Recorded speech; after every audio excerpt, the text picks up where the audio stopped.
team, is I have just opened up the document because I want to see if I can share my screen, and I'd love to share this with our listeners, our audience, I should say, our viewers. And it's my new book, our viewers. That's awesome. So they're watching now. Well, we're live right now, David, and it's so wonderful to have you. This is a wonderful way to visit and to get caught up as well, but also to learn more about your book. We're really excited. I've been watching it on Medicine Wheel Publishing and all the wonderful things that you're doing, and we're so thrilled that you're here. We also had support from our school board to continue our speaker series, which is absolutely fantastic, as well as our Catholic Parent Engagement Committee. I think one time you came to our Parent Engagement Committee meetings, and that's when Paula Dawson was our director.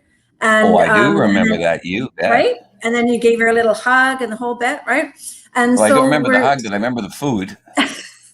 there was a great meal there, you bet.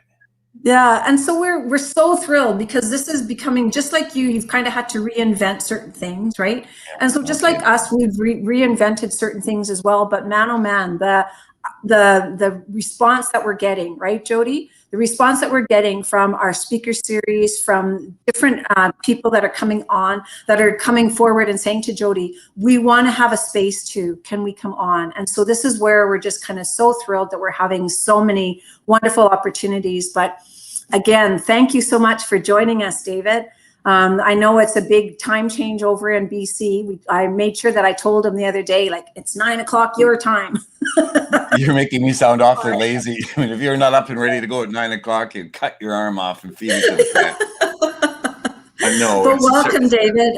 You have the screen.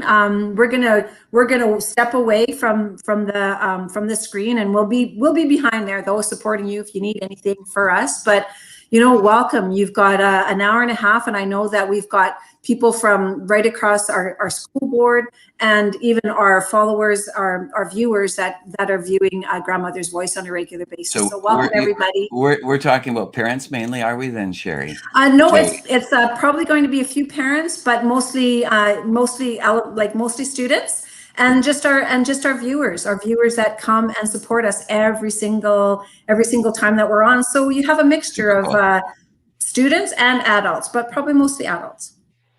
I think you just said probably mostly students. Yeah, probably mostly students too. Okay, good girl. Well, we like balance. So let me start by congratulating the two of you, because it's so true. COVID has driven us to reassess our world and do things differently, and put all of the black stuff aside. And there's some stuff that's coming out of this that's quite positive. Let's be real clear on this. We have been pretty rough. And of course, the 22nd was Earth Day, and we've been pretty rough on the earth. Our generation, kids are being a whole lot better than we are. Our kids are better than we are, but we've been really rough. And team, I'm a 1,000,000-mile flyer, and I haven't been on an airplane for over a year. And I've stayed in so many hotels, and I've not frequented a hotel for over a year, or a rental, or a restaurant. And what does that mean? It means that my footprint of Mother Earth has been just so much more gentle. And if that applies to me, it must be applying to so many other people. And COVID has driven us to the point of saying, you do things differently. I mean, could you ever imagine a world where you go into any place and everybody would be wearing a mask? It's almost surreal. I mean, it's like a Mad Max movie that I love. Just where are we? Is this really happening? And then, of course, the other side is that some children were born and raised during COVID. Some kids have never experienced a world other than, so you've got a child who's 1.5 years old, who's never been able to go into stores, or who's never been able to, where are we? And all this from one pandemic. Just, it's crazy. Now, all that to say, what you're doing here, I think is brilliant. In part because it's easier on Mother Earth, and in part because, in fairness, I think it allows some people to access you and me in a way that they otherwise wouldn't have. So I think there'll be a number of students out there, good morning students, who normally wouldn't have a chance to have me come into their school, and all of a sudden here I am. Hopefully, if I'm not on a big screen, pin me, and then I'll get the big screen. And I'll get a chance to share, I think, some of my books with you and some of my learnings. I'll give you a little tour of my shack. It's just brilliant. I think it's just brilliant. And that the two of you have picked this up, the Grandmother's Voice have picked this up and said, hey, we are going to make an attempt to touch on, highlight on Indigenous spirituality, successes, challenges, realities, and so many things that people otherwise couldn't have known. And you're in the forefront. Let's face it. I mean, I don't know that there are any other provinces or any other boards that are offering what you're offering. And frankly, I don't know that there are any other groups, as we are as an Indigenous family, that are offering. So I don't know who thought of this, but 3 taps on the back, hip hip hooray, and right on. So yeah, there we go. Good girl, Cher. Our grandmother's voice. Grandmother's voice, yeah. And it's our grandmother's voice. And for our listeners who don't know, often we refer to the term grandmother in a very, very polite, kind way to refer to somebody who's perhaps older than you, that you want to speak to with respect. It's kind of like uncle.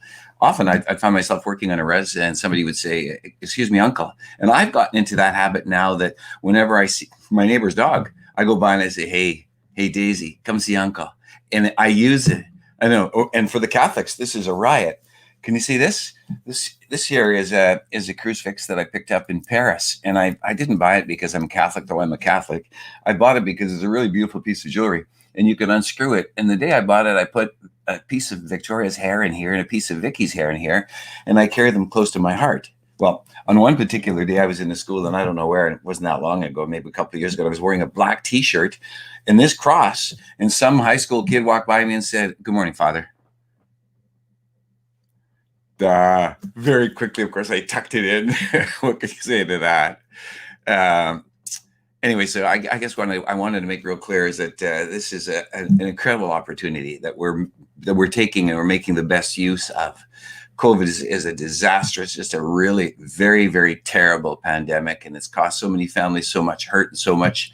And through that, we're learning and we're growing, and we can't lose. It's not like there's option A and option B. There's option A. Let's make this work as well as we can.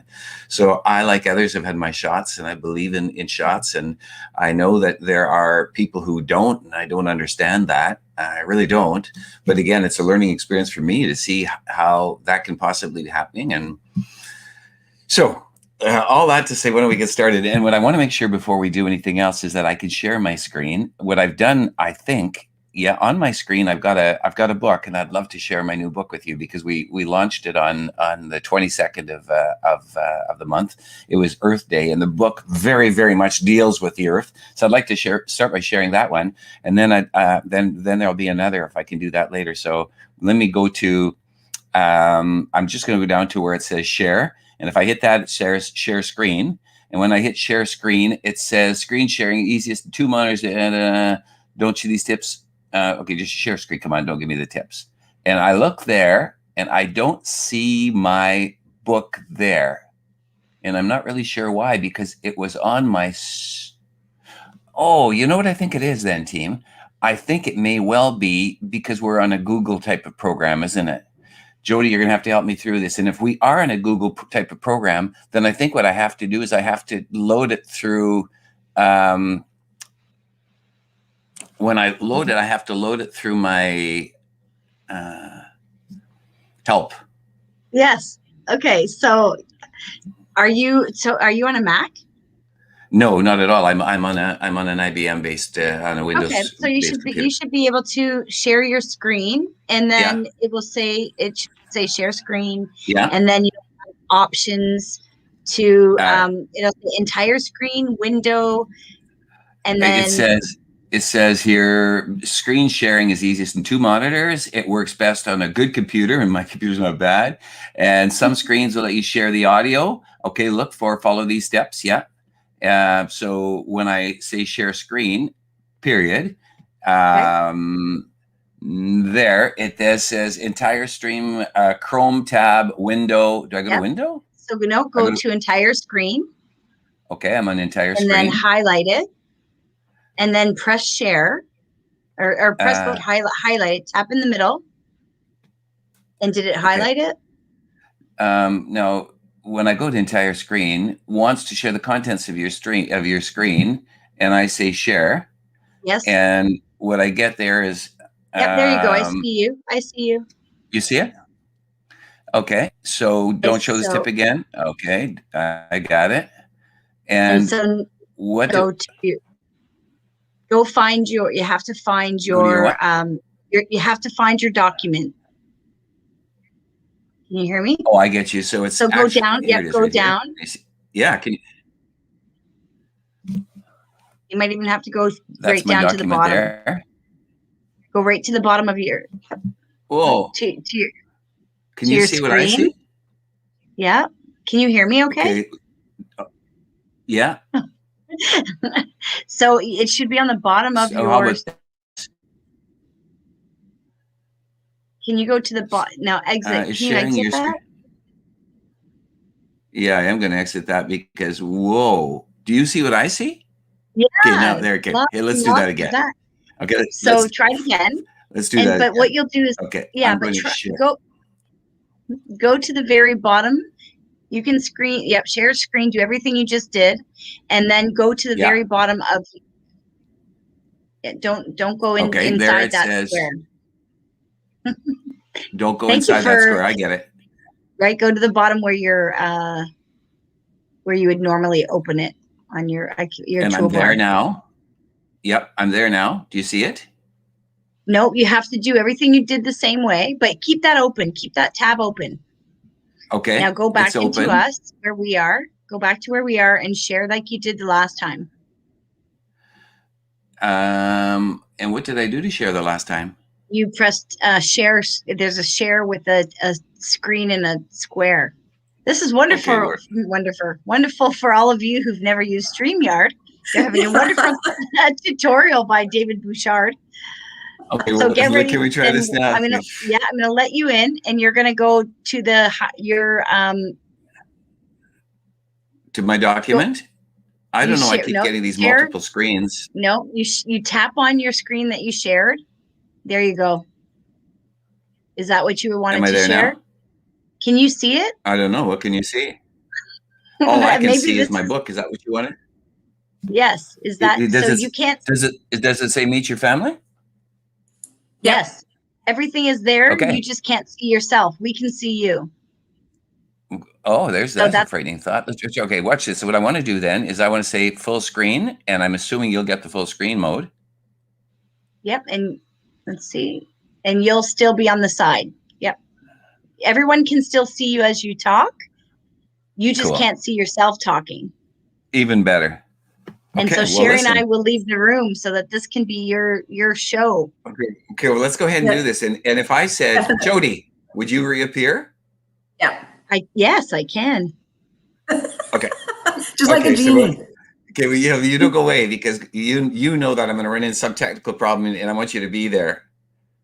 I'm here. I'm here, but I'm just removing myself from the video. Okay. But just so you know, you can do whatever you have to do. You just can't see yourself on your end, but we can see you. Everyone can see you. So don't pick your nose. If something goes wrong, okay. If something comes up, make sure you hop in. Like if something is not working right, make sure you hop in.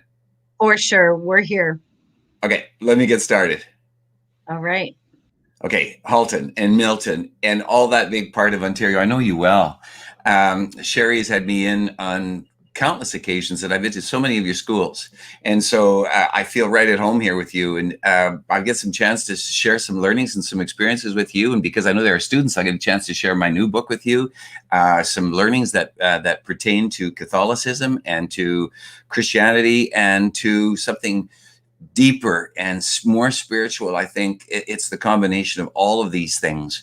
So good morning from the unceded lands of the Lukwagan. And the Lukwagan peoples consist of two nations predominantly here in British Columbia, the Songhees, and I'm on their land now, and the Esquimalt people. And if I can take a real quick second and say to students who may not understand, or some adults who might not understand, when we speak of unceded lands, we're talking about lands that have never been offered or never been for which we never had permission to live on. Let's be real clear in this. Canadians came to British Columbia. They came to Vancouver Island, where I live now, didn't ask the nations whose lands these were if they could either use them or live here. They just came and took, period. They just took them. And then they started to sell parcels of land to people like me. So I think I own this lot. Well, the funny thing is that I bought it from some Canadian who bought it from some Canadian, and it didn't belong to some Canadian. It belonged to the Esquimalt nation. So do I owe them? You bet I do. Do we as a country? Of course we do. And we call those unceded. We didn't sign a treaty. And so often, by the way, students and Canadians, we sign treaties that we do not respect or live up to. And that's a major, major issue throughout the years. And for parents, we parent as we were parented, we govern as we were governed, and we have to change that scenario. So I'm on the unceded lands of the Lukwagan people, and I very much recognize that. And I speak to it as you do. We recognize the lands that we're on at every single opportunity. And what I say to the Lukwagan people is I'll take a good care of it. I really will. I'll take good care. And if there's anything I can do to thank you, I'll be sure to do that. And in my case, I'm trying to write books in their languages as kind of a gift. It's not the monetary gift that they deserve. That's coming, I'm sure. So I'm in the unceded land of the Lukwagan. And listeners, my name is David Bouchard. I'm the author of 74 books. I'm a grandfather, so it works well that I can be working with grandmother's voice. And to be a grandfather was the coolest thing in the whole world. I never planned, and it's the coolest thing in the whole world. And Isabel just turned 2, and she started to talk. And just recently I said to her, Isabel, can you say grandpapa? That's what I hope she calls me, grandpapa. And she looked at me and she said, Gaga. I said, okay. Can you say grandpapa? Just papa. I know you say papa. Can you say grandpapa? She said Gaga. I said, okay. So you can call me David. You can call me whatever, or Gaga, because I'm recently a Gaga, and it's the coolest thing in the whole world. So back a step. I'm in Victoria. I'm a grandfather. I'm a Métis, and my Métis blood comes in, and very, very quickly, just so that everybody can pick up on this. I grew up like so many Métis, not knowing I was Métis. And the reason for that was because of the resistance of 1885. What happened in 1885, students, was Canadians came and they took the land, yeah? Just like we have here in British Columbia. Came and took the land, and they tried to impose, the Canadians led by Sir John A. Macdonald, tried to impose their values, their culture on people who lived there. Louis Riel and the Métis people were not Catholic. I'm sure they were Catholic. They were not Anglicans. They were not English in culture. They had their own way of life and their own culture and their own support system, and they were doing well. So all of a sudden, these Canadians came in and said, "We want your land." And they said, "Well, okay, but let's talk about it." No, you will adhere to our plans and our systems. And there was a resistance. People called it a rebellion. It was nothing more than resistance, where the Métis people said, "No," rightfully. But no, the government came in, they were bigger, they were stronger, and they hung Louis Riel, and they chastised, and they suppressed, and they tormented all Métis people. And they went into hiding. Métis went after 1885. Nobody wanted to be Métis. You kind of hide your head like this. You just kind of took shelter. Some people, like my great-grandfather, changed their names so they didn't sound French. So my grandpa, Narcisse Baudouin, changed the name to Nelson Baudouin. He was buried with a name that he couldn't even pronounce. And then we stopped talking about it. Nobody talked about it. So when I grew up, there's no talk of it. If I mentioned it to my mom and dad, just don't go there. It's just not something we don't do, because it had been inbred that we wouldn't talk about that. But I had this feeling. I really did, because of my great grandma, who kept saying to me, "Mo Smiths, my nice little Métis," and she wouldn't lie. And why would she say that? So at one point in my life, when I was 46 and I had a little bit of money, I said to a genealogist, "I know my great grandma. I knew her well. She was a beautiful woman. Her name was Odile Allard. I want to know what the name of her mom was, and I want to know the name of her grandma. How much?" And she said, "Well, it's going to cost you some money." I said, "I'll pay you." And so one day she phoned me and she said, "Well, your great grandma was Odile Allard, and her mother was named Jeanne Baudouin." I said, "Cool." She said, "But that was her married name. Her real name and her mother and father were Charbonneaus. Pierre Charbonneau. That was her dad, and he's an Ojibwe. So you then, David, are the descendant of an Ojibwe man called Pierre Charbonneau. And he married a woman, your grandma was called Bonterre, Josephine Bonterre. Bonterre, that's the name the church gave her. And you couldn't get baptized unless you took a Christian name. I don't even know her native name, but the genealogist told me she was Osage. And they're the tallest natives in America. How tall are you, David? I said, "Oh, I'm about 6'2". What do you weigh?" I said, "I'm about 225. And she said, "Not surprising, because they are big people, the Osage. Your family's probably all big." And I said, "Yeah, we are." All of a sudden, I knew the name of and I speak her name all the time, Jeanne Charbonneau. And boys and girls, if you don't speak the name of your ancestors, they will no longer live. They will disappear. Time does that. And they deserve to live through you. Speak their names. Find out who they were. Your grandmothers and your grandfathers. Keep them living through you and speak their names. I'm Métis. And my children realize that we have they as our ancestors. And I speak to them all the time. I rely on them for my books. I've written books about my grandma saying, I didn't even know your name. I might even get a chance to share one of those with you this morning. I would love nothing more. So I'm Métis, and you can see this here. I have a disability. My disability is dyslexia. And so many people suffer from some form of mental health issue. And mental health, ladies and gentlemen, is very, very real. Boys and girls, if every one of your friends does something wrong, don't look at them and say, what's wrong with you? You're a better generation than that. Look at them and say, is there something wrong? You just have to reach out to those people. I met a young man yesterday across the street from me. His name is Richard. And I knew that by talking to him that he had an issue. I knew there was an issue. I thought perhaps he might have been autistic and through the course of our talking, I learned that he was bipolar and he was ADHD. And I thought, oh man, you want to reach out to those people because it's just like a broken arm or a broken leg. If somebody's got a real bad limp, wouldn't you say, is there something wrong with your leg or what's wrong with your leg? Or you do that, so mental health is real. Back to my issue. I'm dyslexic, and that's not really a mental health issue. It's just an issue where we mix things up in our head. It's like having to wear glasses. I mix things up in my head. And if you said to me, phone me tonight, my phone number is easy. 1, 2, 3, 4. I would say, okay, I'll write it down. 4, 3, 2, 1. And you'd say, no, 1, 2, 3, 4. And I'd say, okay, 1, 3, 2, 4. And you'd say, what's wrong with you? And I'd say, I'm dyslexic. I mix up numbers in my head and names in my head. Jody, Judy. I'm dyslexic. And what does that mean? It means that school was really hard for me. Reading is very, very difficult. Kids, when I was in grade 2, I didn't read. 7, I didn't read. Grade 12, I didn't read. I could if I really forced myself to, but I certainly would never pick up a book for pleasure and read it because it was such a struggle. It was such a struggle. I know. I read my first book for pleasure when I was 27 years old because there was no substitute teacher for a group of grade 8s. And I went and read them a book called Skinny Bones by Barbara Park. I know. Sounds crazy, but it's true. So what do? I love stories. And last year, I got a chance to listen to 111 stories. I know. Audible.com. I listen to stories. So if, like me, you have a disability that makes reading difficult for whatever reason, you can access stories, and stories are the best thing in the world. Oh man, I can go anywhere. And when I'm done with you want to know where I'm going? I'm going back into my story, and it's happening in Spain. It's a book by a guy called Peter May. And it's a murder story. And normally I don't do that kind of thing, but I love the voice of the guy that's reading it to me. He's a Scot, and I love Scottish accents. So there you go. Last year I listened to 111 books. I know, and I read 9. I'm dyslexic, and yet I'm an author. Go figure that. And do you want to know why? Every time you have a weakness, God gives you a strength. And students, if no one's told you before, can I be the first to tell you this? You are unique. There's only one of you in the world. Your job is to figure out what makes you, that person you are, special, and build your whole life around that person. Kids, you want something sad? This is a true story. In our society, in Canadian, North American, European society, we teach you if you're going to succeed in life, look up there. You see that woman up there? You should look like her.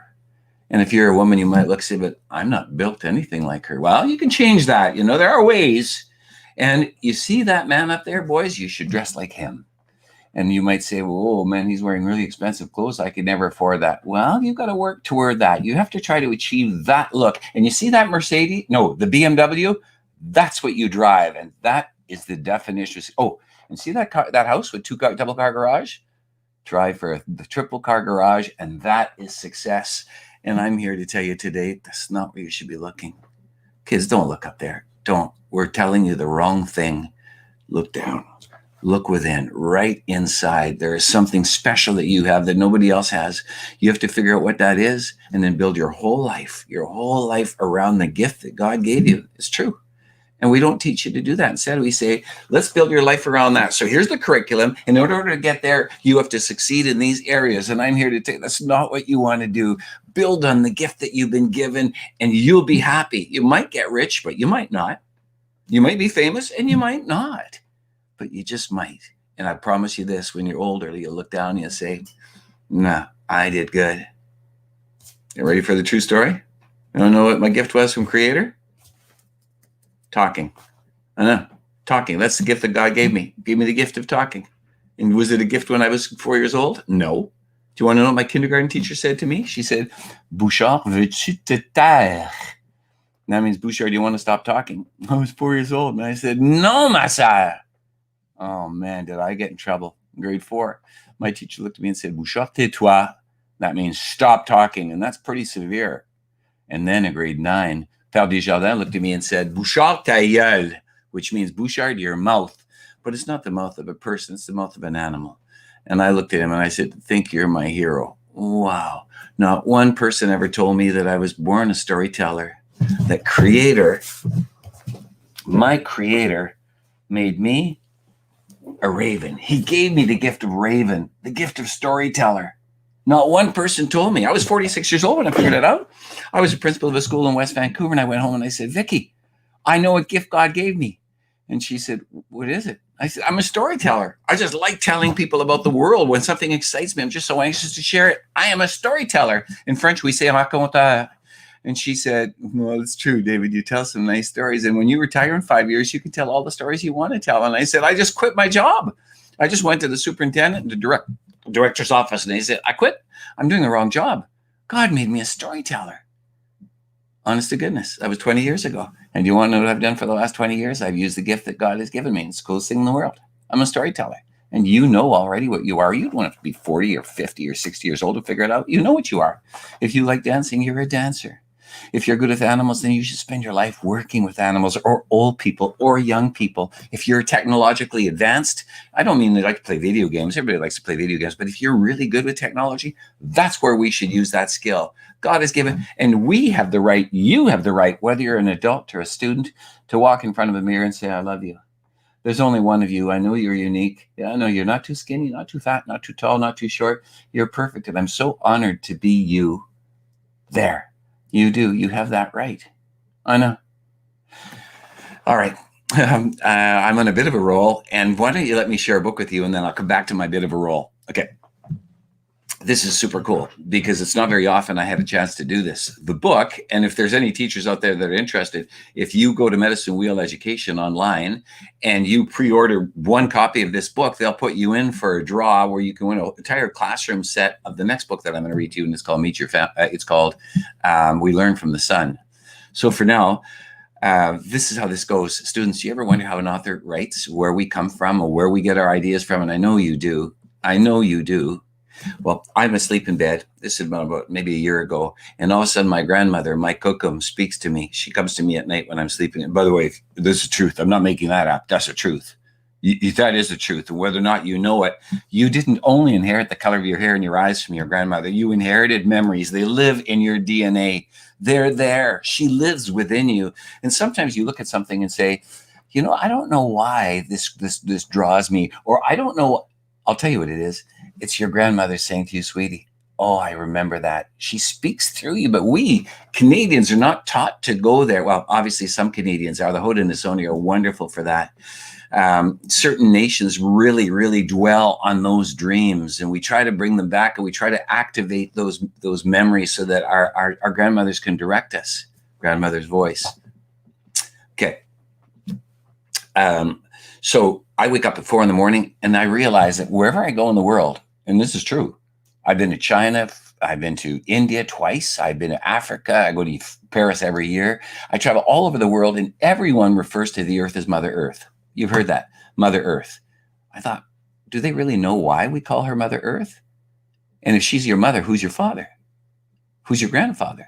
And then it dawned on me, that might be a very, very appropriate thing to share, not just with children, but with grandparents, with anybody who's at all interested in Mother Earth. And it was Earth Day on the 22nd, just this week. Wouldn't it be exciting if I were to just say in a real simple way, this is why we call her mother, and this is your father, this is your grandfather, this is your grandmother, and explain that greater family. Obviously, we're not directly related. You have different, my mom's name is Cecile Mercier, my dad is Bouchard. But you've got that small segment But in a greater level, we are all related. We are all one family, and we have to take care of one another if we're going to survive. If the earth is going to survive, that's you and me, we have to make sure it happens, or otherwise she won't. It won't. So there's a greater family. And I thought, wouldn't it be cool if I could just, in a real simple way, try to explain to people, kids, adults alike, Mother Earth and that greater family. So I said, meet your family. And then I got up and I wrote down some notes. And here's kind of what I was thinking. Okay, why do we call her Mother Earth?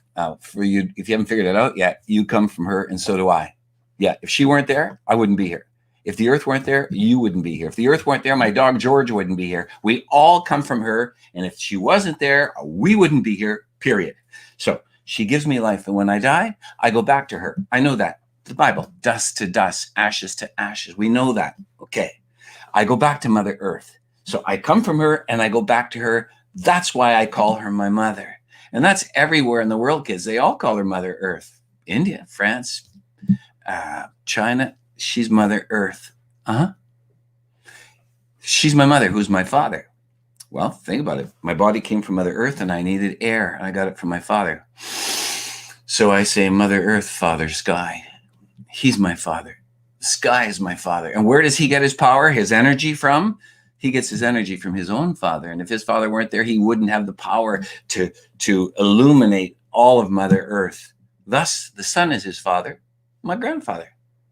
And I'll let you guess who your grandmother is. Oh, yeah. And now the pièce de résistance is, who are the others? And that I'll save for the end. Okay, are you ready? This then is a copy of my new book. It's illustrated by a Métis woman of Ojibwe roots from Atikokan in Ontario. Atikokan, it's below Thunder Bay and above Fort Francis. And I think you'll see her picture in this. Her name is Christy Cameron, and she's wonderful. I mean, for me, she's wonderful. Some people might not like her art, but then it's like anything else. Everything is a personal thing, isn't it? I love her colors. I love her shapes and her designs. There she is. That's Mrs. Cameron right there. And if you get a chance and you want to look at this, there's more of this on Medicine Wheel Education as a website there. And you can see my tattoos. Of course, you can see the raven. And then the other arm is there just because I thought it was so nice. It's my favorite book. I thought I'm going to take my favorite book to the grave with me, and it's called The Journal of Etienne Mercier. Yeah, okay, here we go. Watch this. I've dedicated the book to my daughter, Victoria. Victoria is 22 years old. I dreamed that she would grow up knowing her family, and my dream has come true. My little girl takes care of the environment. She doesn't buy anything new, whether it's furniture for her suite, all of it recycled. Whether it's, oh, I didn't show my shack. I'll do that in a moment. Whether it's books, always recycled. She doesn't waste water. She doesn't waste. She's become a vegetarian, and she's just so focused on earthly matters. I could never compete with that, and I don't try to, but I do learn from her. So I dedicated the book to her, and it goes like this: meet your mother. And again, if you look at the images therein, who's your mother? It kind of gives you a clue, doesn't it? You can see trees and animals and fish and amoeba, and it goes like this: we all come from her, those with feathers or fur, those who walk on two legs, birthed from water or eggs. And if I can tell you something very quickly, I have written this not for primary students. I've written this for people who, like me, are not the strongest of readers and who might be able to use something to help them read. So I use a little rhythm and rhyme. So when you read it, it becomes a little easier as a reader, whether you're a 68-year-old grandfather who struggles as a reader, or a 21-year-old or a 5-year-old. It becomes a little easier to read when it's got rhythm and rhyme. And listen to the beauty of the music. We all come from her, those with feathers or fur, those who walk on two legs, birthed from water or eggs. That means birds, animals, people, fish. Turn the page. Those with leaves or with thorns, those with fins or with horns, those with fingers and thumbs, all from her, everyone. She birthed and she feeds us, protects and provides us with clothes and with shelter from harsh, dangerous weather. She's the grass on the prairie, the leaves that will shade me, the lakes and the mountains whose water make fountains. She's the tree in the forest, the meadow before it.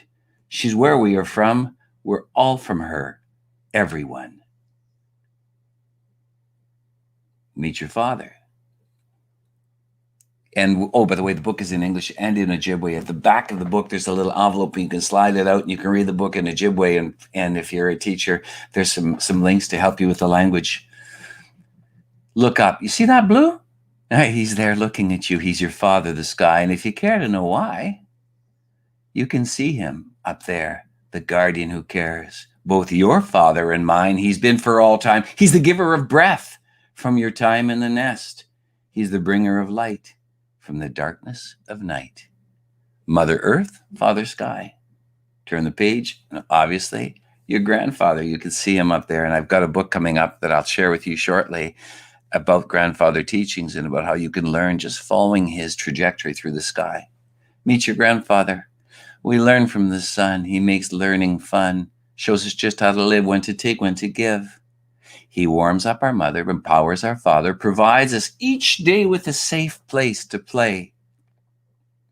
We follow his lead as we learn to fight greed.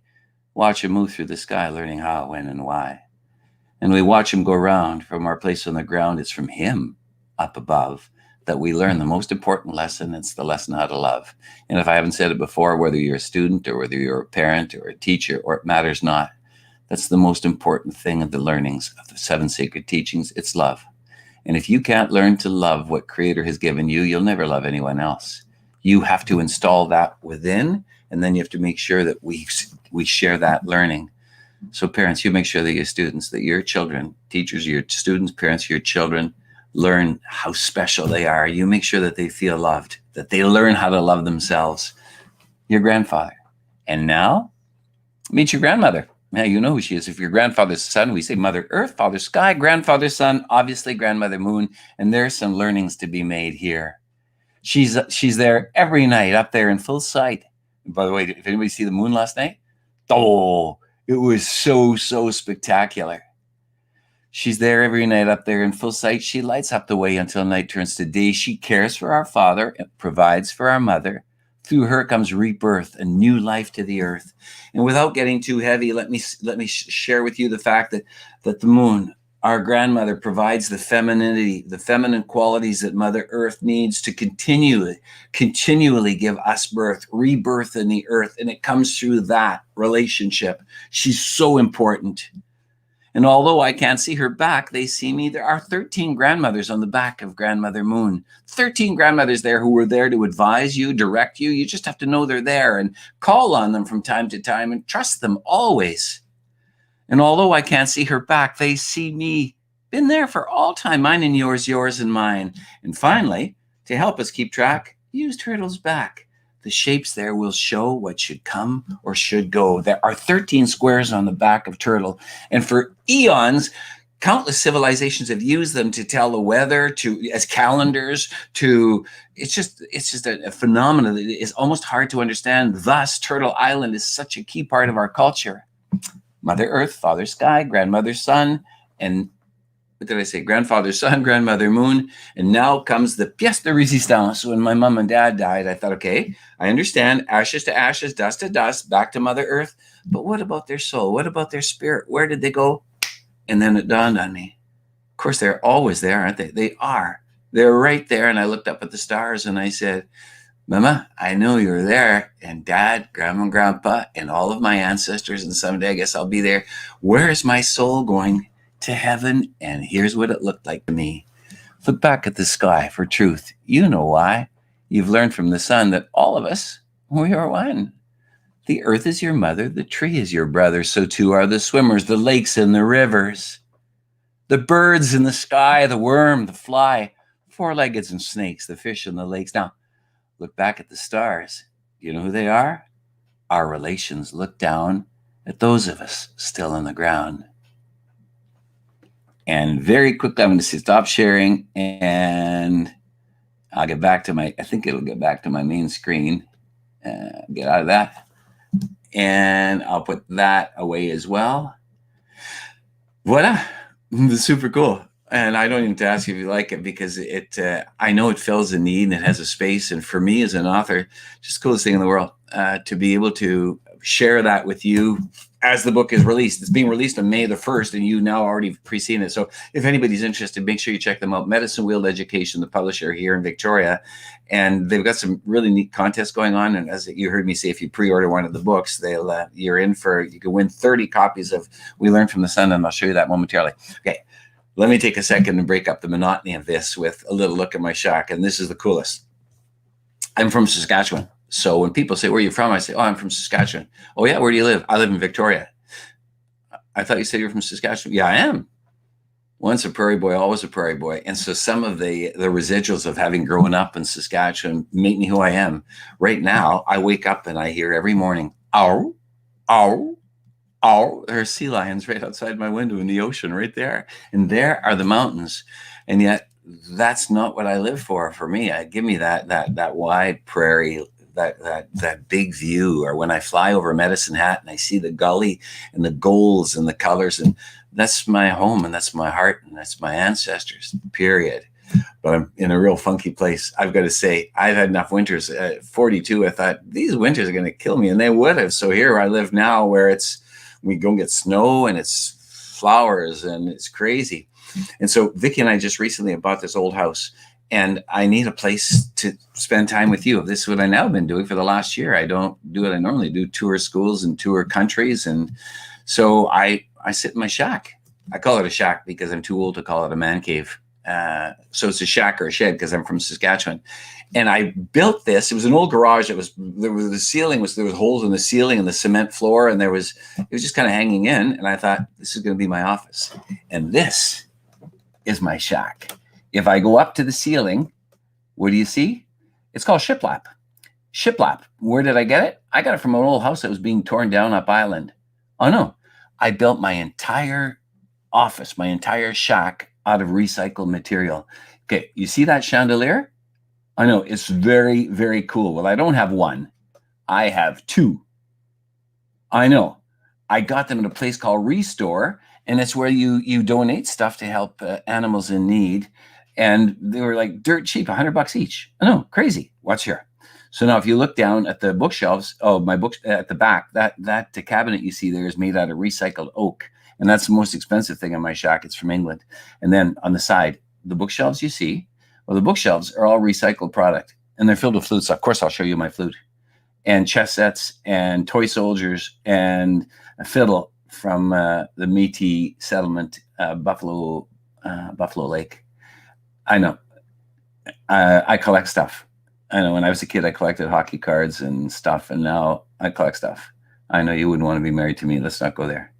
Now that is kind of fun. These are all illustrations from my book, from my different books. Of course, I have some favorites, and they're there. Super cool. Keep going back up, and you can see more ceiling. Oh, that in the corner, that's the Lynx from Northern Quebec. A beautiful gallery in Montreal wanted some of my books, and I said, I'll trade you for that Lynx, and they did. And you can see, as you see right above my doors, you can see a little box with a crucifix in it. That belonged to my dad. And when he died, I put it there. And underneath that, you can see a braid of sweet grass, because I'm a Métis person, Indigenous person. And I believe that sweet grass is the hair of Mother Earth. And it's there so that she protects me and my family. Anything unhealthy is not welcome in my home. It's not good for me and my family. Keep it out. And those doors, I know, got them on Facebook Marketplace. Everything I could, I got recycled. Keep going. There's an owl. Oh, and you see that little martin up there? It looks like a weasel. Yeah, that's my clan. When Frenchmen married into the Ojibwe people, the children always took on the clan of their father. But if their fathers didn't have a clan because they were French, the Ojibwe said, we're going to put you in the Martin clan. So that clan is the Martin. And that big thing in the middle there, that's a wheat winnowing tray. Go down, and that fireplace there, you see there, that's a stove, Facebook Marketplace. And there's wood. Right now it's too hot, but in the winter I burn it all the time. And keep going across, it's the television, and that's there because I'm a big Toronto Raptors fan, even if we're not winning right now. I watch them, and when Donald Trump was in power, I used to use that as a comic relief. And then I keep going around here, more flutes, and really cool stuff. Okay, you see right in the middle there? That's a nativity scene. 40 years ago in Etienne, my little boy was being born. The day he was born, I painted baby Jesus. And it's been with me for 40 years. That makes it super, super special. Books and chess sets and more of the same. I know. What can you say? Except it's super, super cool. And I'd like to speak to you briefly about the flutes, because now that you've seen them all, there's something to be said for them. I love music, but because of my disability, because of my dyslexia, I can't play music. I took 6 years of piano and I can't read a note. When I look at a white sheet of paper with black dots on it, that's what I see, a white sheet of paper with black dots on it. But one day I was in Wetaskiwin, just outside of Muskwasis in Alberta, and I heard somebody playing a flute, and it drew me through genetic memories. Remember I told you your grandmothers live in you? I was pulled towards that flute, and there was an elder sitting there playing the flute, and I said, oh man, that touches my soul. And he said, your grandmother? And I said, I imagine, yeah. And he said, come closer. And he showed it to me, and I said, are they hard to play? And he said, not at all. All you have to do is put your finger on one hole, that hole right there, and blow, and it'll make a pleasant sound. And I said, can I try? And he said, sure. And I did.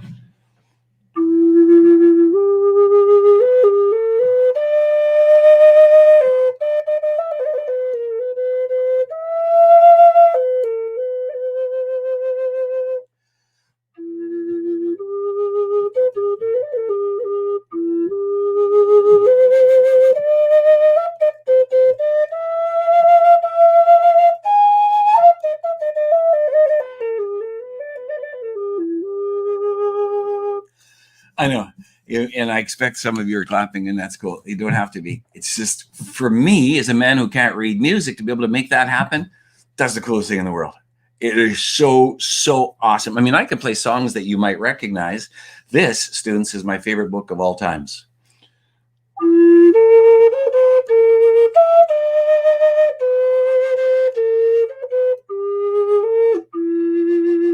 Yeah, you got it, Harry Potter. So I can play too, but usually I play things that come from my heart, and just, every person has sentiments. So if I'm really sad, I play a really sad song. When my mom died, I started to play this song.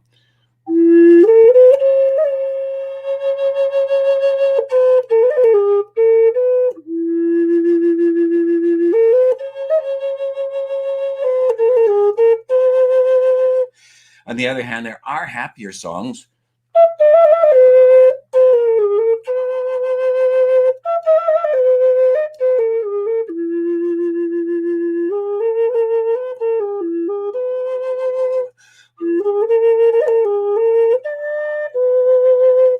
And it goes on and on and on. Finally, let me give you a wee little taste of another flute. This is my smallest flute, and it makes the smallest sound.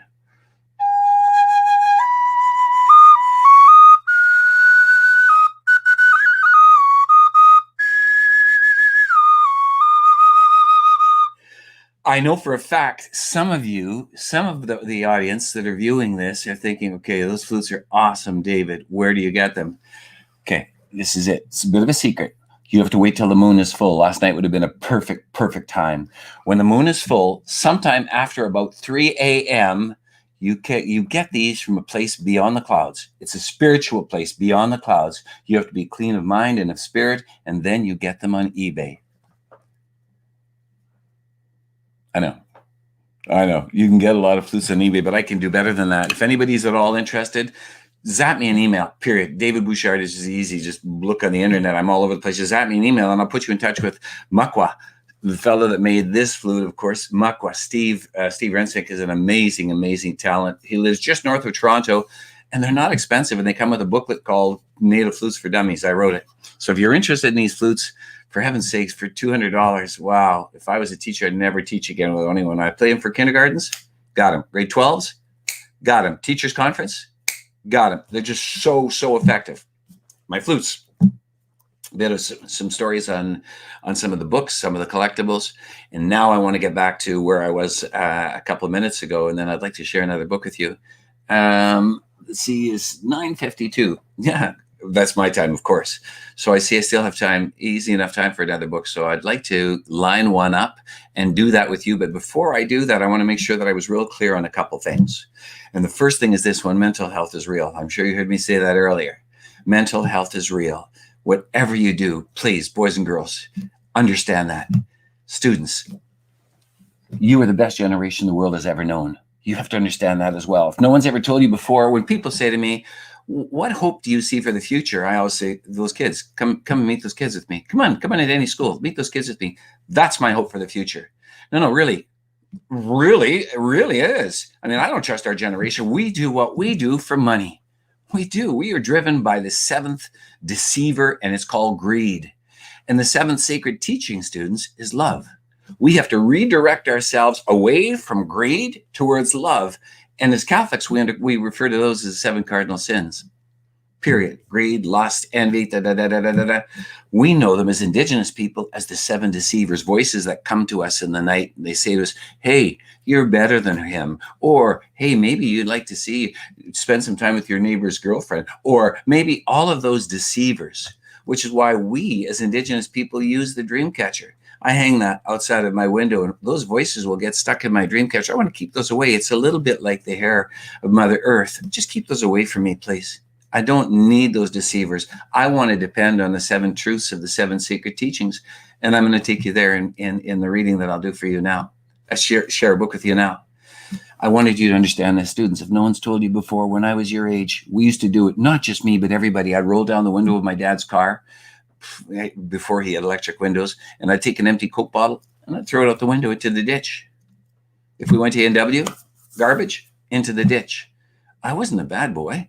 But everybody did it. We just threw stuff into the ditch, over the roof of the car into the ditch.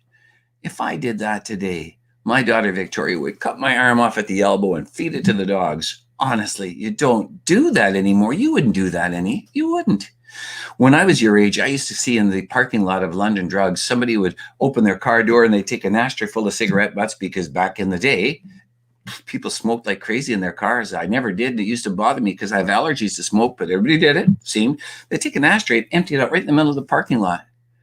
If somebody did that today and a grade 8 girl saw it, she would walk over and say, you, sir, are a pig. That is wrong. You wouldn't settle for that. This is your earth. This is your environment. You will not settle for that. If I'm brushing my teeth, Victoria will open the door and she'll say, Dad, do you know how many people would love to have the water that you're wasting right now? I said, baby, I'll turn it off. If I'm in the shower too long, she'll open the door and she'll say, water waster. And I'll say, shut up. I'm so tired of you being good. But kids, it's not just the environment that you're wonderful with. It's the way you relate to one another. And I absolutely love the way you do that. I was in Toronto not long ago speaking to a high school. And when I got there were 4 students on the stage that were representing the LGBT community. And as I listened to them speak, I very quickly was deterred. My vision was turned away from the 4 speakers to the audience. And there were 200-300 kids that were sitting there listening to these kids. And they were focused, they were attentive, and they were listening to the message that they have that was speaking about the challenges they face in their school based on their sexual orientation. And I watched them for a while, and it dawned on me. These kids, you don't judge one another based on either sexual orientation or the color of somebody's skin or how much money your mom and dad make.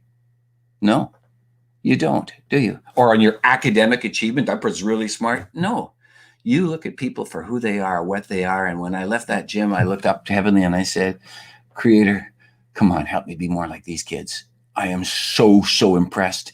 That's why my hope lies with you. I kid you not. When you see some of the nonsense going on in the US, you see some of this gun stuff, the gun violence, and you see high school students standing up and say, it's too close to home and we have to stop this. And kids, you are going to make changes. It's in your hands. It's not in my generation. It's in your hands. And I trust you. So if there's any hope for the future, it lies in you. All you need is to be told the truth. So here's the truth. Mental health is real. Really, it's so real. If I walk into your school with a big armful of books and I'm limping, there's not one student that wouldn't run to me and say, Ms. Bouchard, can I help you? Not one. I know. But if I walk in school and I do something weird, will you look at me and say, what's wrong with him? Instead of coming to me and say, Ms. Bouchard, are you all right? And I say, oh, well, I am, but I've got a disability. And I know. All you have to do is be told the truth. If I was Justin Trudeau, you know what I would do? I would lower the voting age down to 16. If you're old enough to drive a car, you can vote. I trust you 16-year-olds a whole lot more than I do 60-year-olds. And that is the truth.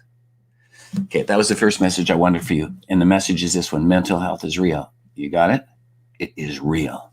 Second message I want to make sure you all understood is this one: there is only one of you. There is only one of you. Your job in life is to look inside, figure out what it is, and build on it, and fall in love with that you. And if you can't, oh man, whether you're an adult or a child, if you can't love you, you will never love somebody else. If you can't love this, you will never love that. And that is the truth. I've learned that just through getting old. Okay. Those are the two things I wanted to share. And then, of course, you heard me say something on Mother Earth. You ready for another book? This one is also quite special. The same artist. And I didn't do this very often. I have all these books, and I've only used the same artist twice. Once I did 5 books on China, and I used the same artist. His name is Huan Yang. 5 times. I love him. Oh, I did another book with Mr. Sapp. Alan Sapp was a Cree from Saskatchewan, the late Alan Sapp. And then Andy Everson. Andy Everson is Kwakwaka'wakw from Comox, BC. I did 2 books with Andy. But Christy and I have done a few books. So what I'd love to do is share this next. It's not a long book, but what it does is it takes the sacred teachings and it combines them into an effort that primary students can understand and adults, older people can understand. And I use the trick again. I use, instead of writing it out as prose, little rhythm and rhyme. Did it work? I think so. You tell me. I'll read it with you. You can see the pictures, and then you'll tell me if it makes sense. So I know that Judy is still out there, and I'm now going to go to share my screen. Oh no! First, I think I have to go to. I have to go to the book. So I'm going to go from here. I'm going to open up the book. And what I'm doing right now, and I don't think you can see that. So I've just opened that book. Okay, and now let me go back here for a minute. And I'm going to close the other one just so that it doesn't mess up. That's happened to me before. Nope, that's not the one I wanted to close. I wanted to close the one that I just showed you. So I'm going to shut that document completely. And it says close all tabs. No, just the current one, please. And then when that one's closed, I'm left at the other book. And now I'm coming back to you. And Jody, I'm brilliant. Okay, now I'm going to go back. I'm going to minimize that screen. And I see me. Look at all the gray hair on this guy. You know, funny thing about this, students, is that when you get older, you don't even really realize it, except you look in the window and then look in the mirror and think, oh, old guy, crazy. I know. I still feel like that 12-year-old boy that I was. And just, I guess things just change. So my eyes are weaker. And then what happened? The color of my hair. Okay, are you ready for this? Gotta go down to share. And when I get down to share, as Jody taught me, I'm going to say share your screen. As Jody taught me, I look up there and there it is. And I will say share your entire screen. Done that, share. And then I'm going to go to, there's that funny looking thing there. And I might have done something wrong, but I'm going to go down here and see if this works. And if it does, she won't say anything to me. And if it doesn't, she'll kick on and say, no, here's what you did wrong. So I am hoping that you, my audience, are looking at this book called We Learn from the Sun.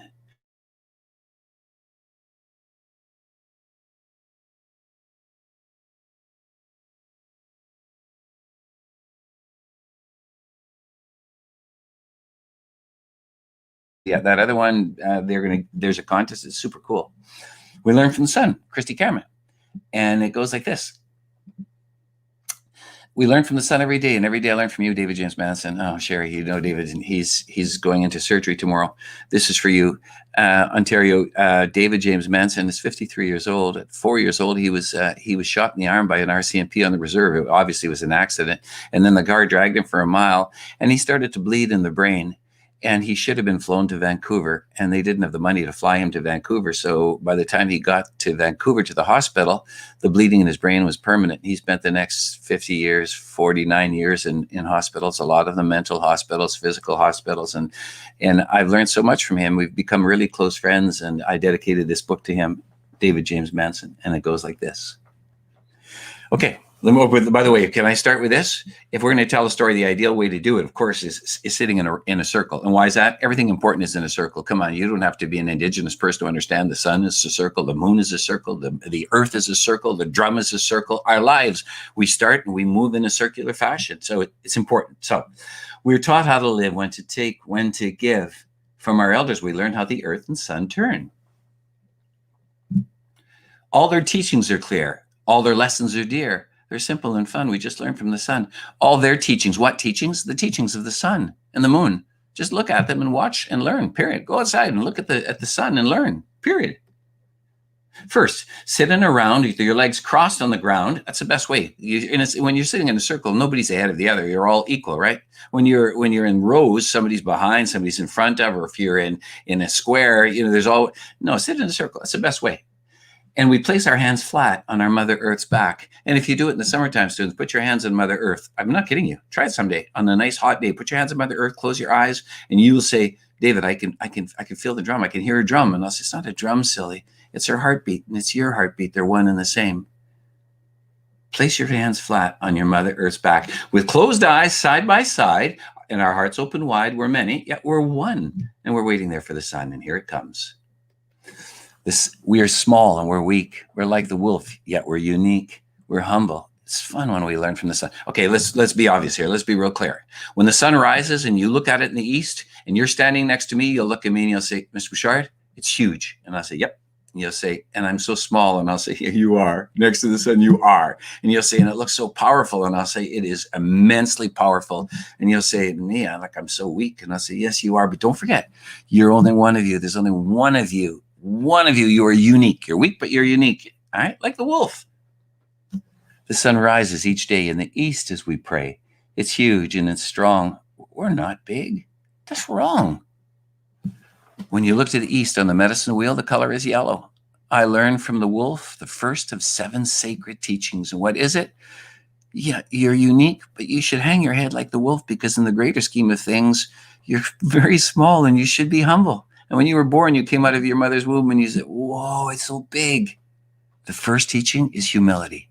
The color, yellow. And the animal that that represents humility is the wolf. Now you're born there. And when the sun is in the west, in the south rather, all of a sudden you're going to be 25 years old. And when you're 25 years old, you're going to raise your arms towards heaven and you're going to say, Creator, God, I'm strong, I'm capable. I want to be rich. I want to be famous. I can do anything I want. And this is the time to do as Raven does. Look in your heart and be honest. It's true, you can do, but that's not what you have to do. You have to be honest with yourself. When the sun south we see, we have gifts, you and me. We're unique, everyone. We learn that from the sun. And what that means, of course, is you have to understand that you're unique and you have to use your gift.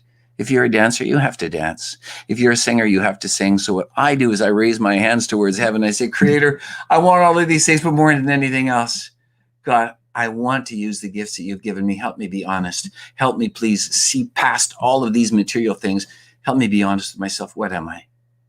And Creator said to me, you're a storyteller, David. And I said, oh, darn, really? Do I have to be? Could I not be a hockey player? They make a lot of money. I love hockey. And Creator's going to say, David.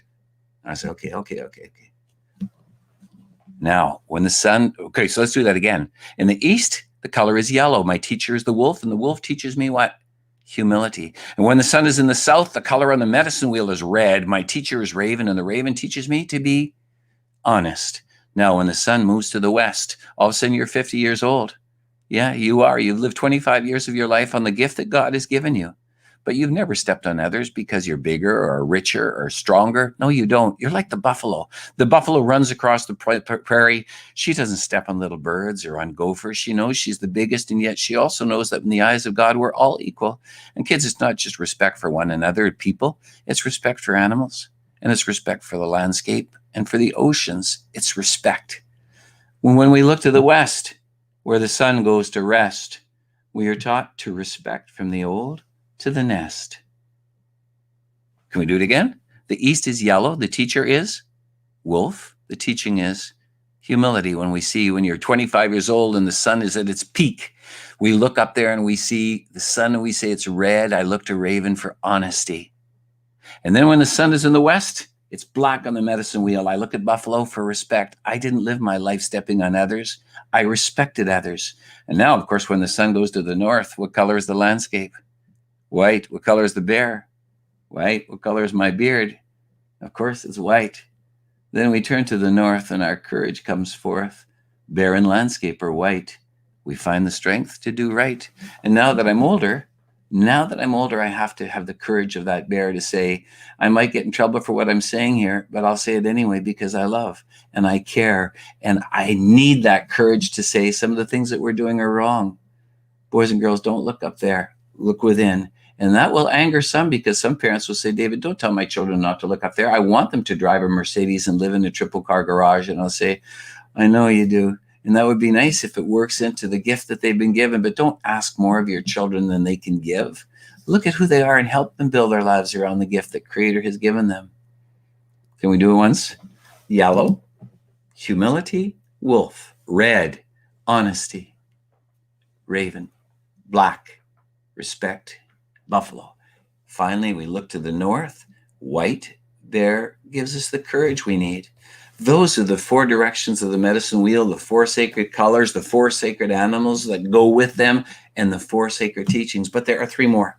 Very, very quickly, that's the medicine wheel. And if ever you look at it and you wonder why it's represented the way it is, that is why. We also represent one plant with each of those 4 directions. With the east, we talk about sweet grass, the hair of Mother Earth. We associate that one, that's the first of the 4 sacred plants. And when the sun is in the south and we see red and raven and honesty, we burn tobacco.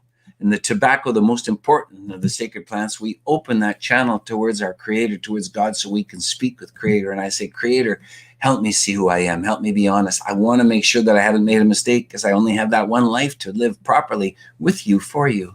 And then when I look, so that would be sweetgrass, tobacco. And when you look to the west, there's one sacred plant. It's green all year long in British Columbia. It's the one plant that Creator saw fit to leave green all day long. And here in British Columbia, the people here, the Indigenous people, use it to make homes. They dress themselves with it. It's that sacred cedar.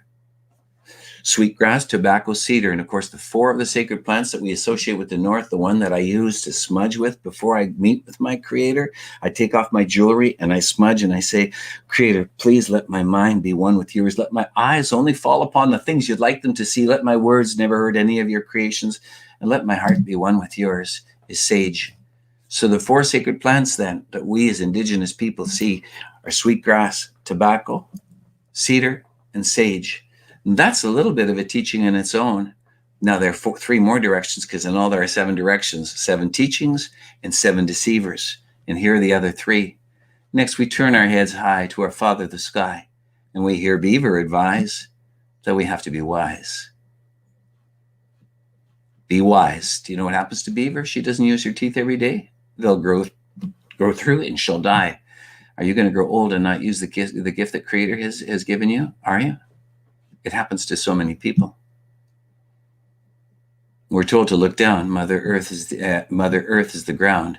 She's the tree. She's the snow. Where we're from and where we'll go. The color I associate with Mother Earth is green, and the animal I associate is the turtle. And the most important teaching of all, of course, is this one. Then we look deep inside. In our hearts, eagle flies, and she's up there above. She teaches us how to love. Those are the 7 secret teachings. You can see them in eagle's wings. You can hear them in her cry.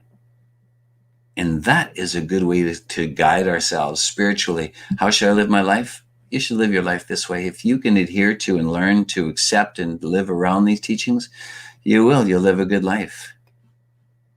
You can learn how to live, when to take and when to give. And you'll find that it's fun when you go outside and you follow the trajectory of the sun and just learn from the sun. And I will now stop sharing and get back out of that. And I said stop sharing. Oh, I understand. I think I have to shut this document down, and I will. And I'll shut that one down. And I think, yep, there you are. Okay, I'm back. I wish we could interchange. I wish that you could ask me questions or take me in a direction, because I know I've been talking. After a while, I can get boring. I know I'm married, and Vicki always said, if ever you think you're real interesting, just look in the mirror. So I know I've got some learning to do.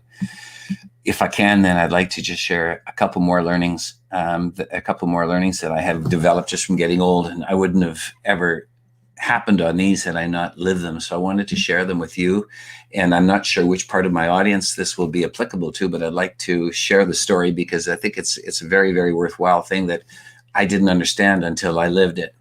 So very quickly, I'm very lucky as a touring author. I get to travel all over the world. You've heard that. My favorite place to go in the whole world is a place called Udaipur. It's in India. There's a palace built right in the middle of a lake. And it's just fantastic. And if I only had a week to live, that's where I'd want to spend that last week.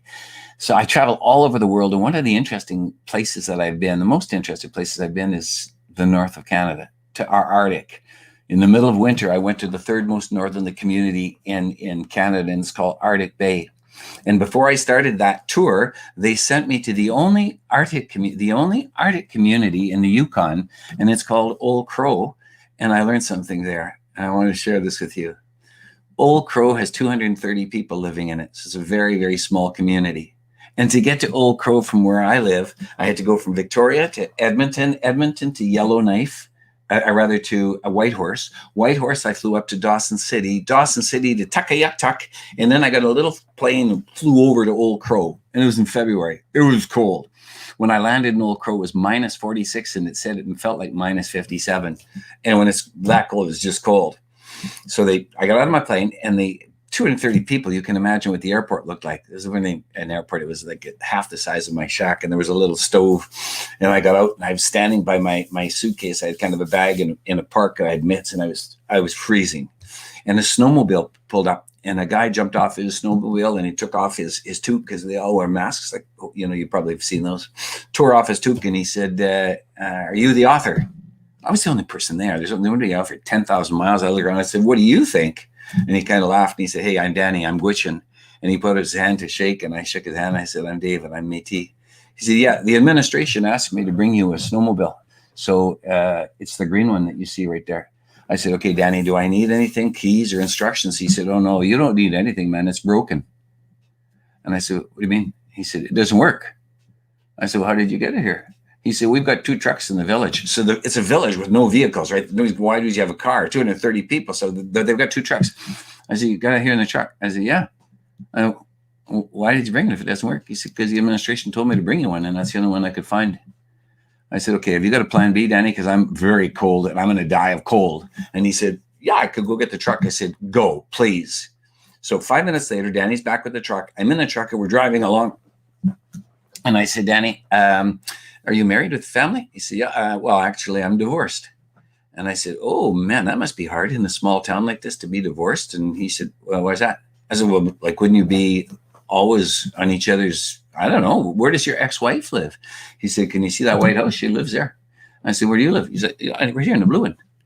I said, "Well, that's what I meant, Danny. Aren't you always like kind of in one another's face?" And he said, "I don't know."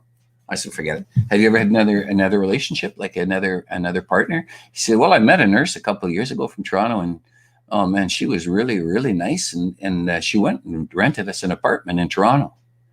I said, "But you're still here?" He said, "Yeah, I changed my mind." And I said, "Oh, she wasn't the girl for you." And he said, "No, she was really, really nice, but Toronto?" I'm like, who'd want to live in Toronto? Okay, friends. 2 months later, I was speaking to the superintendents in Mississauga. And when I got there, one of the very first things I did, I said, "By the way, can I start with this? If you think that everybody under your care, all the students and the parents under your care, have as an ambition living in Rosemont, driving a Mercedes-Benz, I know a guy who's plenty happy driving a broken snowmobile. He has no teeth. He lives in poverty, and he didn't want to live here. That's not what he wants for life." And I want to make that exaggerated example for all parents to know we don't all have to want the same things. Really, what priorities do you have for your children? And what are they? How can you support them and help them live into the person that they are meant to be? And it's not always easy. You'll need the courage of that bear to look and say, my child's maybe not an academic. It seems that my child's ability is the following, and I'm going to help them develop that skill, that love, and that passion. That was the first message that I wanted to share with you, the first of my learnings in the North. And the second one is they flew me from there, from Old Crow to Inuit, to the capital of Nunavut, and that's Iqaluit. In Iqaluit, and Sherry, you'll recall, has one of the coolest things I learned about Iqaluit. Believe it or not, you get in a cab anywhere in the city, you give the driver $7 and they'll take you anywhere in the city. I mean, so they don't have a meter running, you just get in, it's your $7, take me to this address. I know, the craziest, the only place in the world that does that. So from Iqaluit, they flew me to the third most northern community in the Arctic, and it's called Arctic Bay, 750 people. And the really interesting thing about Arctic Bay is that they speak their language. It's Inuktitut. So when I got to the elementary school and I started speaking to the students, the teacher said, David, could you speak a little bit more slowly? And I said, sure, I can. But si vous parlez français, je parle aussi bien français que l'anglais, donc je pourrais faire en français. Puis elle m'a dit, no, it's not French, David. They don't speak, they're learning English at school. They speak our language, Inuktitut. I said, oh. When I got to the high school and I saw that the students there spoke with a bit of an accent, almost sounded like how to write a German accent, but they had a bit of an accent. And finally I said, kids, do you know what your life expectancy is? And the young woman in grade 11 said 10 years less than yours. I said, interesting.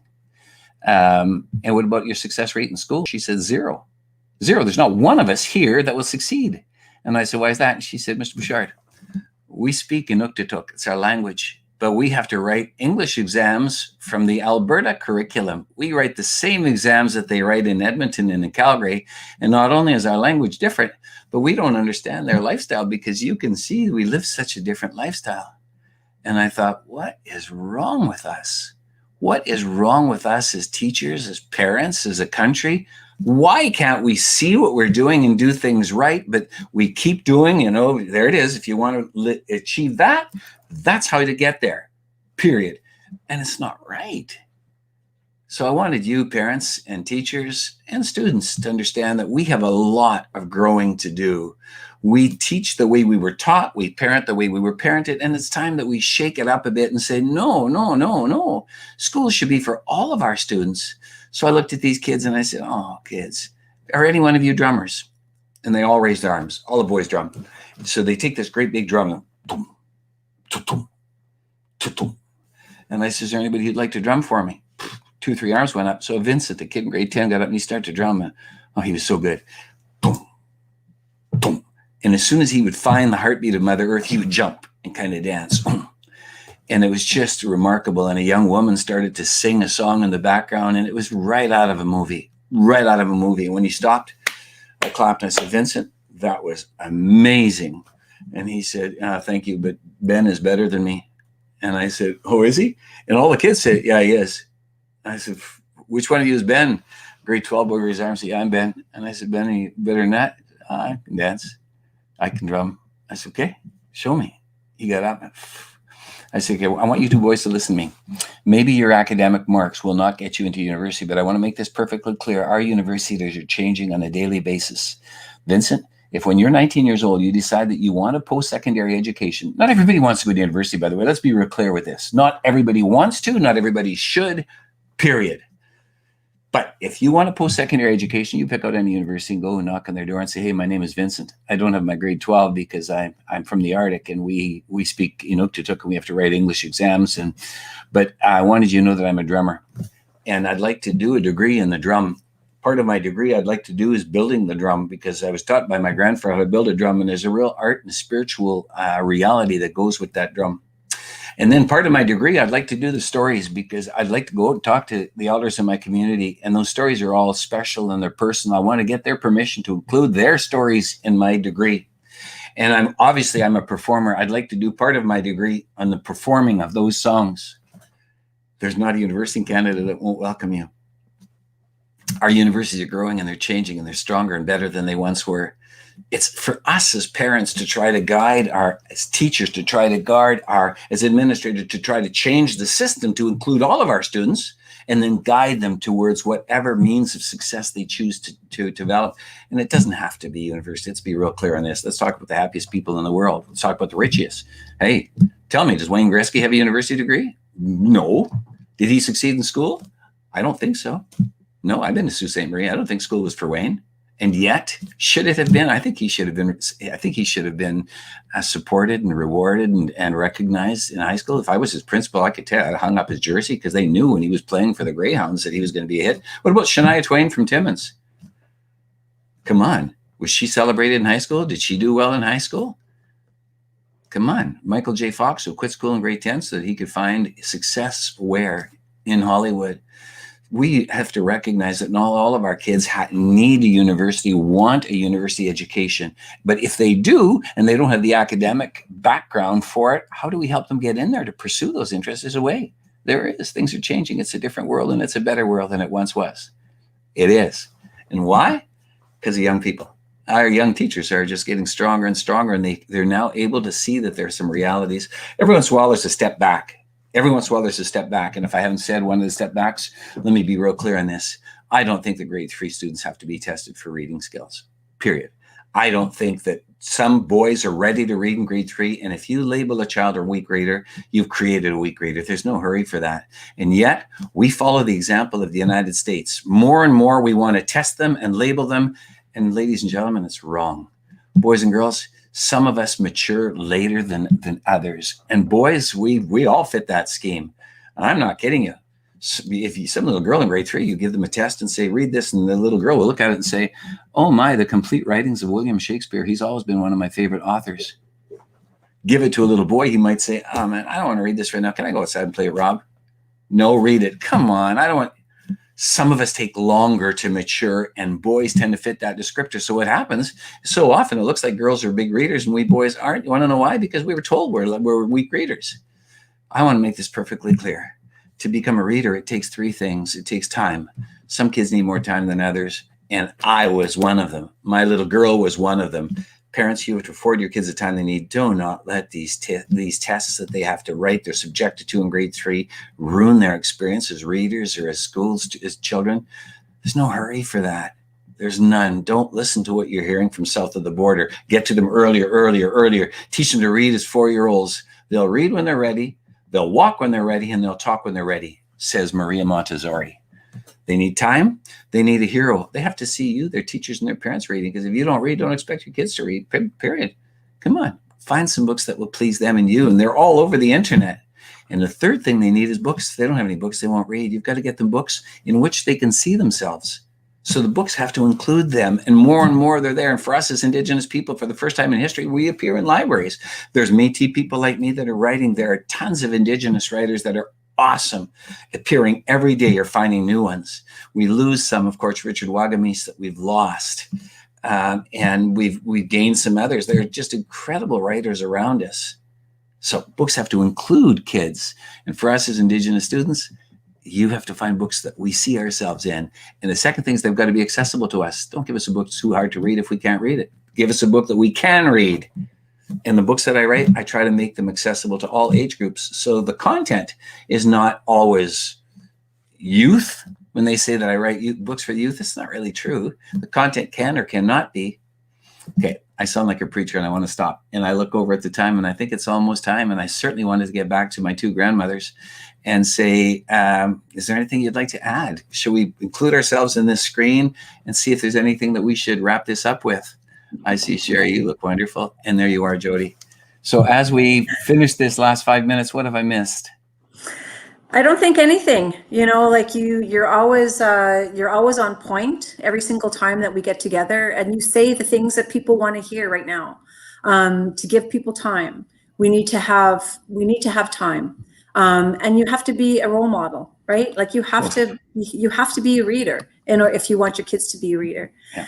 And then just the wonderful stories that you have, because you have traveled all over the place, and have been a role model to many in different countries too as well. And it's wonderful to have it's wonderful to share this with you, to share what we're creating as well, and that you're part of it, and you're part of the circle that we're creating, and making sure that circle is getting bigger and wider. Jody, do you have anything to add? And thanks, Carolyn. I see your comments. Very kind. I always have things to add, Sherry, but I've been smiling. I'm working here and I'm smiling the whole time. I don't know if it's because my husband's doing dishes or. It is. Just kidding. It is. No, it definitely. You're awesome. Yeah, I just was so happy. I actually made lists and I had to just stop writing. David, it's just been a pleasure to hear you, and the messages. I'm popping them up right now. There's just Miigwech everywhere, beautiful, and you were awesome. Just so fun to follow, easy. Like I was like, it's not over yet. It can't be over yet. Noella, thank you for that. And I see Shirley. You're so welcome, Shirley. It's obviously, it goes without saying that it's a real pleasure for me. And you can see the environment that I'm in. Can you believe that? I know. From Barrie, Judy, I see you there. Hello from Barrie and Stony Creek. I've been to all of these places. Angela, I've been there. Yeah, it's amazing how when you get old and all of a sudden, even Burlington, man, Burlington, I love that drive into Burlington, the country estates around there. Sherry, you should live in one of those. Okay. I need to retire soon. Listen, there is so much pleasure in that, but you need a grandchild first. Let me put in a word with that beautiful daughter of yours. Oh, they're going to make nice looking babies, those two. Oh yeah, Rochelle and Anthony. Oh yeah. We had the pleasure one time. We went to Rochelle lived in Paris for a couple of years, and we had the pleasure to hook up with David and Vicky and have dinner with them. Rochelle and I and Glenn and Emily. And so it's been a wonderful journey that our friendship has taken on. 10 years, I think I've known you. I went up to you at a conference one time and said, and went right up to you and introduced myself to you and said that I was from Saskatchewan as well. And so that was the bond, that we're both from Saskatchewan, and that has been a fast and furious friendship.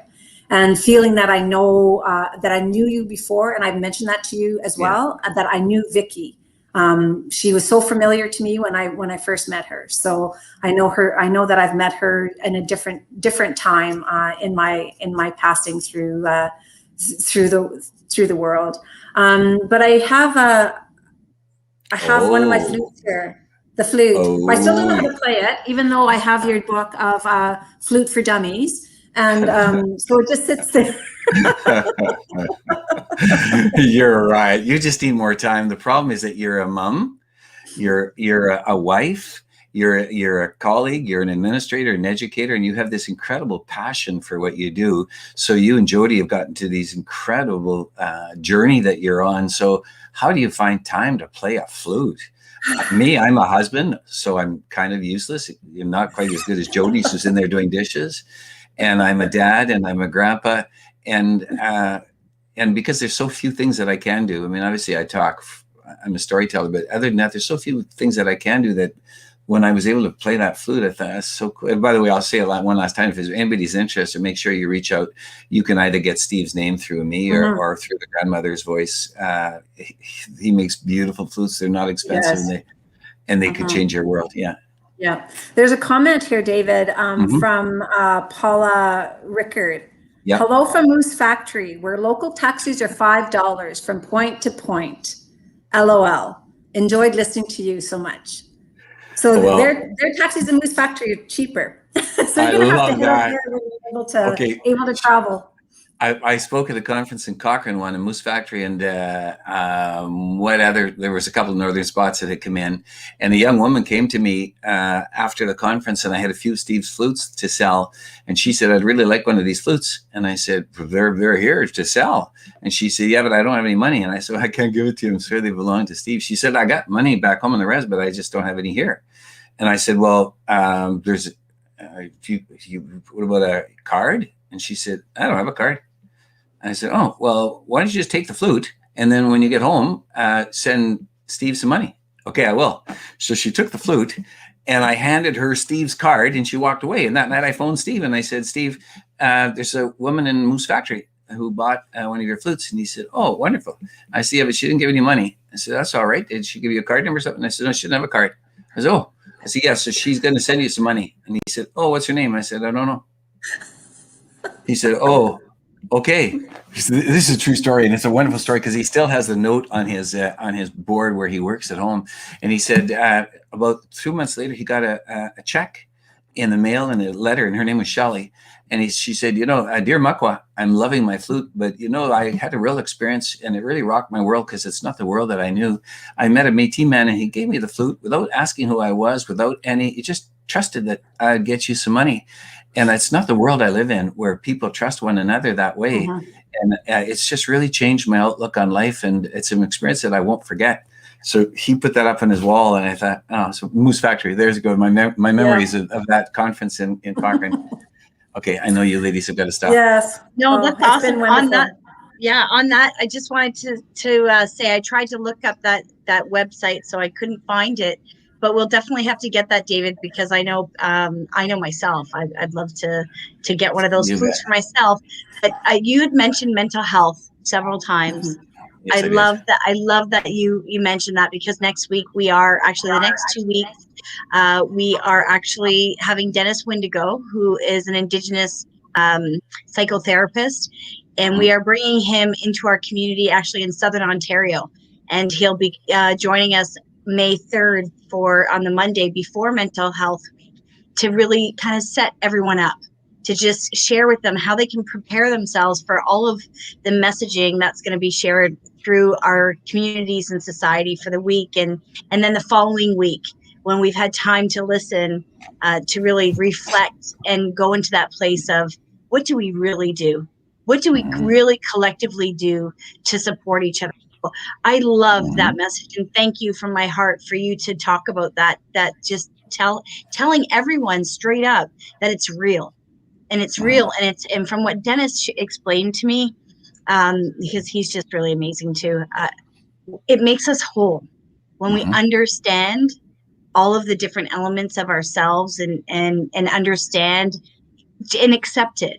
If we know about it and we accept it, it helps us to understand life. Jody, there will be a time when in our schools we have a whole class, regardless of your age, there's a class that talks about mental health, how to handle it if it affects you or if it affects somebody else, because it's that real. And there's not a family I know that doesn't have, if I speak to a school audience, I say, how many of you have somebody in your world that gets up every day and takes a pill to help them with a mental health related issue? 95% of the kids raise their arms. I mean, my Victoria gets up every morning to Cipralex and to Bifenton. In every family, there's some of that. And I love the chance to say to kids, I didn't know, because nobody taught me either as a parent or as a teacher or as an administrator. No one ever taught me to recognize, let alone how to deal with. And how do we learn? All of a sudden, we have somebody in our family that's struggling. And you see their struggles. You kind of, what do I do? What do I do? And it's so wrong. I mean, there's no reason in the world that we shouldn't be prepared for that. Yeah. Anyway, there you go. I think it was just hidden everything was hidden. Everything was hidden. Now it's time to just show up. Open the curtains and let's talk about it. That's right. Get him out of the kitchen and let's talk. Okay, love you both. You are awesome. Thank you so much, everyone. Have a great day. Thanks, David.